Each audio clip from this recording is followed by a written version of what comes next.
আসসালামু আলাইকুম। মাছ চাষ 12 মাস পেজের পক্ষ থেকে আপনাদের সকলকে জানাই আন্তরিক শুভেচ্ছা ও অভিনন্দন। আজকে আমরা আবার প্রতিদিনকার মতো আরেকটা ভিডিও নিয়ে আপনাদের মাঝে হাজির হলাম। আজকে আমাদের 50 কাঠা পুকুরে এটাতে আমরা নিজস্ব পাঙ্গাস মাছের প্রোডাকশন দিয়েছিলাম। এই মাছগুলো আমরা কাটাই করার জন্য আজকে টান দেওয়ার উদ্দেশ্য, আজকে যে টান খেওটা দেখতে পাচ্ছেন এটা মূলত উদ্দেশ্য হলো এই মাছগুলো আমরা ছাঁটাই করব। কারণ এটাতে আমরা প্রোডাকশন দিয়ে থাকি, এটাতে আলহামদুলিল্লাহ মোটামুটি ভালোই প্রোডাকশন হয়েছে। তাই আমরা সবগুলো পুকুরে এই মাছগুলো ছড়ায় ছিটিয়ে দিব এবং সাইজের হলে তখন আমরা বিক্রি করব। আপনারা যে জালগুটা দেখতে পাচ্ছেন এটা হলো, আমরা কি এটা বলি ছাকনি বলে থাকি। এটা দিয়ে আপনার মাথার মাছটা কাটাই করে হাফাতে রেখে দিচ্ছি।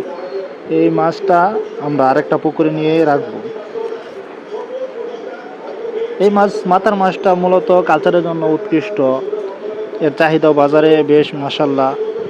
কারণ এগুলো কম খাবারে অতি দ্রুত বৃদ্ধি পায়, তুলনামূলক হারে অন্যান্য মাছের তুলনায় এটার গ্রোথ খুবই বেশি। আর এক একটা মাছ সাইজেও আলহামদুলিল্লাহ অল্প কিছুদিন 2 থেকে 2.5 কেজি ওজনের হয়ে যায়, প্রায় 1 বছর প্লাস কিছু সময় লাগে। এগুলো আমরা কালচার করব না, এগুলো আমরা বিভিন্ন সাইজের করে এগুলো বিক্রি করে দিব।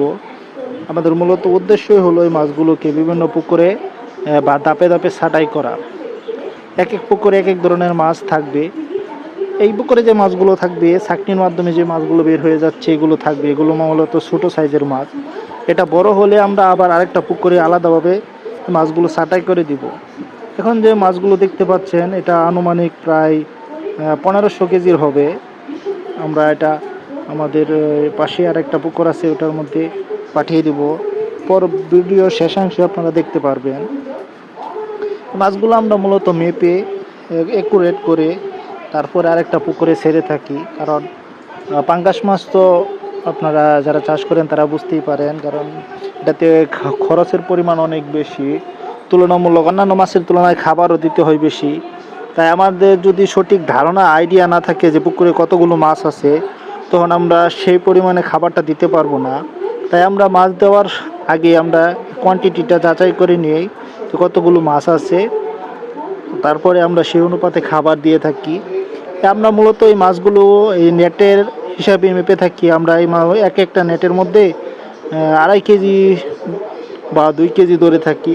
তো কয় নেট মাছ দেওয়া হলো পাতিলে সেই অনুযায়ী আমরা পরে এটা হিসাব করে খাবার দিয়ে থাকি। মোটামুটি কিছু কম বেশ হয়, তারপরে আমাদের আইডিয়া চাষ করতে করতে তেমন খারাপ হয় না।